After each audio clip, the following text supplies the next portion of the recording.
நீதியை தேடி YouTube channel நேயர்களுக்கு திண்டிவன ராஜாவின் வணக்கம். நாம் பேச இருக்கின்ற தலைப்பு ஊராட்சி அலுவலர்களால் செய்யும் கையாடல்களை எவ்வாறு நிரூபிப்பது என்ற தலைப்பை பற்றி தான் சட்ட விழிப்புணர்வு செய்ய வந்திருக்காங்க. திண்டிவன வட்டத்தை சேர்ந்த பாதிக்கப்பட்டோர் கழகத்தின் பொறுப்பாளர் வெங்கடேசன் அவர்கள் வந்திருக்காங்க. ஐயா, நமது நேயர்களுக்கு சட்ட விழிப்புணர்வு செய்ய வந்தமைக்கு முதல்ல உங்களுக்கு நாங்கள் வணக்கத்தை தெரிவிச்சுக்கிறோங்க. ஐயா வணக்கம். வணக்கம் ஐயா. சார், இப்போ பார்த்தீங்கன்னா நம்ம பாதிக்கப்பட்டோர் கழகத்துக்கு இப்போ நம்ம எடுத்திருக்கிற தலைப்பு இருக்குங்க இல்லைங்களா, ஊராட்சி அலுவலர்களால் செய்யும் கையாடல்களை எவ்வாறு நிரூபிப்பது. இது போன்ற தலைப்புகளில் நிறைய சந்தேகங்களை நமது பாதிக்கப்பட்டோர் கழகத்திற்கு நிறைய கேள்விகளை கேட்டு வராங்க ஐயா. இப்போது அவங்களுக்கு பதில் சொல்லும் விதமாக இந்த காணொளி அமையட்டும் அப்படின்றதுக்காக தான் நாம் என்ன பண்ணுறோம், இந்த காணொளியில் இந்த தலைப்பை வச்சு காணொளியை நம்ம பதிவு செஞ்சுட்டு இருக்கோம். இப்போ பார்த்தீங்கன்னாங்க ஐயா, திருச்சி மாவட்டத்தை சேர்ந்த திரு ஜான் கிறிஸ்டோபர் என்ற நபர் இன்றைக்கு நம்மளை பாதிக்கப்பட்டோர் கழகத்தை தொடர்பு கொண்டு ஒரு சில கேள்விகளை நம்ம இடம் முன் வச்சுருக்காங்க. அவங்களுக்கு பதிலளிக்கும் விதமாக நாம் அவருக்கு சட்டப்படியான பதிலை நம்ம இந்த காணொளி மூலமாக வழங்கணும். முதல்ல அவர் கேட்டிருக்கிற கேள்வி என்னன்னு கேட்டிங்கன்னாங்க ஐயா, ஊராட்சி ஒன்றியங்களில் நடக்கும் கையாடல்களை எந்தெந்த வழிகளில் சேகரிப்பது என்பதை பற்றி அவர் கேள்வியாக கேட்டிருக்காருங்க ஐயா. இப்போ இதுக்கு தங்களுடைய பதில் என்னங்க ஐயா? நல்ல கேள்வி தான். தமிழ்நாட்டில் மொத்தம் பஞ்சாயத்து 12,620 இருக்குது. அதில் வட்டாரம் 375 வட்டாரங்கள் இருக்கிறது. இதில் 3 வழியான நம்ம ஆதாரங்களை சேகரிக்கலாம். ஒன்று ஊரக வளர்ச்சி மற்றும் உள்ளாட்சித்துறையில் இருக்கிற போர்ட்டல், ஆன்லைனில் போய்ட்டு மாநில வாரியாகவும் அதில் மாவட்டம், எந்த வட்டம், எந்த ஒன்றியம், அதாவது பிளாக்கு, எந்த கிராம பஞ்சாயத்து வழியாக நம்ம ஆன்லைனில் போனோம்னா ஒவ்வொரு கிராம வளர்ச்சிக்கு நடைபெறுகிற திட்டங்கள், நடைபெற இருக்கிற திட்டங்கள் பற்றி நம்ம தெளிவாக தெரிஞ்சுக்கலாம். அதில் நடைபெறுகிற நடந்து முடிஞ்ச திட்டங்களில் என்னென்ன செலவு செஞ்சாங்க என்ற எல்லாமே ஆன்லைனில் நம்மளுக்கு எல்லாமே கிடைக்கும்.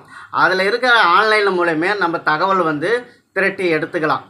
இது முதல் வழியாக நம்ம எடுக்கக்கூடிய ஆதாரம் திரட்டல்.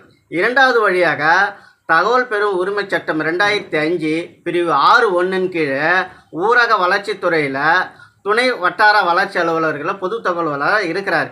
அந்த பொது தகவல் அலுவலர் இடத்துல நம்ம தகவல் பெறும் உரிமை சட்டத்தில் நம்ம ஆதாரம் திரட்டலாம்.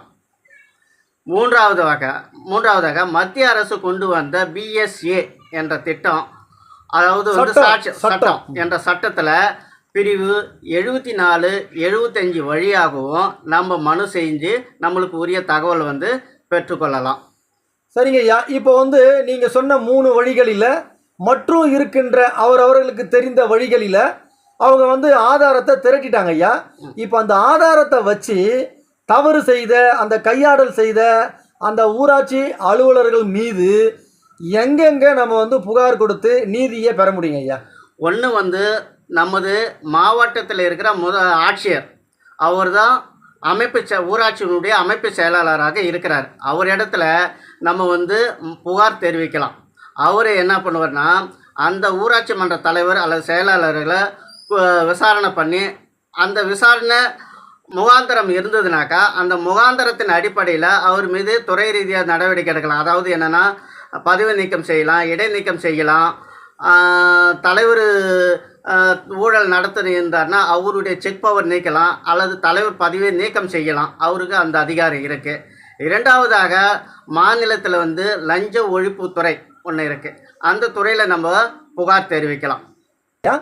தமிழ்நாடு ஊராட்சி சட்டம் 1994 பிரிவு 205 கீழ் தலைவரை பதவி நீக்கம் செய்யலாம். இதில் லஞ்ச இதில் ஊழலில் ஊராட்சி செயலாளர் ஈடுபட்டிருந்தால் அவரை பதவி நீக்கம் செய்யலாம், அல்லது பணி நீக்கமும் செய்யலாம். தலைவர் மற்றும் ஊராட்சி செயலர் இவங்க தவிர அரசு ஊழியர்கள் இந்த மாதிரி கையாடல்களை மாட்டியிருந்தாங்கன்னா அவங்க மேலே துறை ரீதியான நடவடிக்கை எடுக்கிறதுக்கு எந்த பிரிவுங்க ஐயா பயன்படுத்தலாம்? இதில் தமிழ்நாடு அரசு ஊழியர் நன்னடத்தை விதி 17A 17Bங்கிறது கீழே வந்து அவங்க வந்து துறை ரீதியாகவும் நடவடிக்கை எடுக்கலாம். சரிங்க ஐயா. இப்போ வந்து இந்த 17A 17B வந்து ஊராட்சி மன்ற தலைவருக்கோ அந்த ஊராட்சி செயலருக்கோ பொருந்துமாங்க ஐயா? பொருந்தாது இது. சரிங்க ஐயா. இப்போ வந்து நீங்கள் மாநில விஜிலன்ஸில் வந்து புகார் தரணும், புகார் கொடுத்தீங்கன்னா அந்த அந்த குற்றச்சாட்டில் ஈடுபட்டவங்களுக்கு மேலே வந்து நடவடிக்கை எடுப்பாங்கன்னு சொல்லியிருக்கீங்க. அப்போ நாம் அனுப்பின புகார் மீது எவ்வாறு வந்து நடவடிக்கை எடுக்கிறாங்க ஐயா மாநில விஜிலன்ஸு?